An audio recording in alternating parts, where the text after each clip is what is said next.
नाग पंचमी की संपूर्ण कथा भविष्य पुराण से।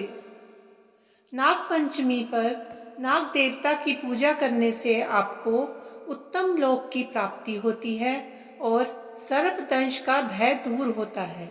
नाग पंचमी का व्रत जो लोग करते हैं उनके लिए नाग पंचमी की व्रत कथा का पाठ करना अनिवार्य होता है।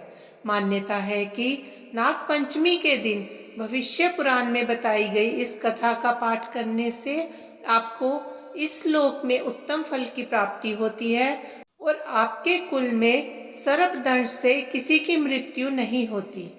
पंचमी तिथि नागों को अत्यंत प्रिय है और उन्हें आनंद देने वाली है। इस दिन नागलोक में विशिष्ट उत्सव होता है। पंचमी तिथि को जो व्यक्ति नागों को दूध से स्नान कराता है उसके कुल में वासुकी, तक्षक, कालिया, मणिभद्र, ऐरावत, धृतराष्ट्र, करकोटक तथा धनंजय ये सभी बड़े बड़े नाग अभय दान देते हैं। उसके कुल में सर्प का भय नहीं रहता। एक बार माता के शाप से नाग लोग जलने लग गए थे, इसलिए उस दाह की व्यथा को दूर करने के लिए पंचमी को गाय के दूध से नागों को आज भी लोग स्नान कराते हैं। इससे सर्प भय नहीं रहता। सुमंतु मुनि ने कहा, एक बार राक्षसों और देवताओं ने मिलकर समुद्र मंथन किया।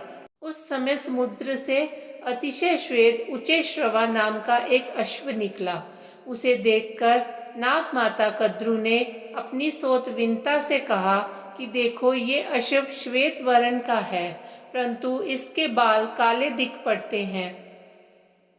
तब विंता ने कहा, ना तो ये अश्व ना तो श्वेत है, ना काला है और ना लाल। यह सुनकर कद्रू ने कहा, मेरे साथ शर्त करो कि यदि मैं इस अश्व के बालों को कृष्ण वर्ण का दिखा दूं तो तुम मेरी दासी हो जाओगी, और यदि नहीं दिखा सकी तो मैं तुम्हारी दासी हो जाऊंगी। विंता ने ये शर्त स्वीकार कर ली। दोनों क्रोध करती हुई अपने अपने स्थान को चली गईं। माता के इस वचन को सुनकर नागों ने कहा, माँ, ये छल तो हम लोग नहीं करेंगे, चाहे तुम्हारी जीत हो या हार। छल से जीतना बहुत बड़ा अधर्म है।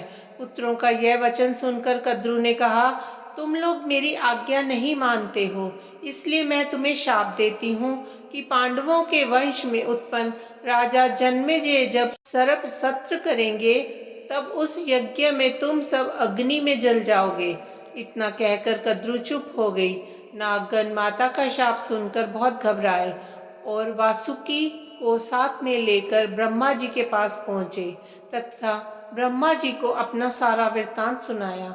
इस पर ब्रह्मा जी ने कहा कि वासुके, चिंता मत करो, मेरी बात सुनो। यायावर वंश में बहुत बड़ा तपस्वी जरत्कारु होगा, उससे अपनी बहन का विवाह कर देना और वो जो भी कहे उसका वचन स्वीकार करना।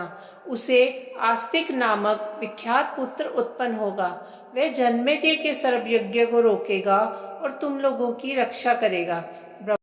ब्रह्मा जी के इस वचन को सुनकर नागराज वासुकी अतिशय प्रसन्न हो उन्हें प्रणाम कर अपने लोक को आ गए। सुमंतु मुनि ने इस कथा को सुनाकर कहा, राजन, ये यज्ञ तुम्हारे पिता राजा जन्मेजय ने किया था। यही बात श्री कृष्ण भगवान ने युधिष्ठिर से कही थी कि राजन, आज से 100 वर्ष के बाद सर्प यज्ञ होगा जिसमें बड़े बड़े विषधर और दुष्ट नाग नष्ट हो जाएंगे। करोड़ों नाग जब अग्नि में दग्ध होने लगेंगे तब आस्तिक नामक ब्राह्मण सर्प यज्ञ रोककर नागों की रक्षा करेगा। ब्रह्मा जी ने पंचमी के दिन वर दिया था और आस्तिक मुनि ने पंचमी को ही नागों की रक्षा की थी। अतः पंचमी तिथि नागों को बहुत प्रिय है। पंचमी के दिन नागों की पूजा कर ये प्रार्थना करनी चाहिए कि जो नाग पृथ्वी में, आकाश में, स्वर्ग में, सूर्य की किरणों में, सरोवरों में, वापी, कूप, तालाब आदि में रहते हैं, वे सब हम पर प्रसन्न हों। हम उनको बार बार नमस्कार करते हैं।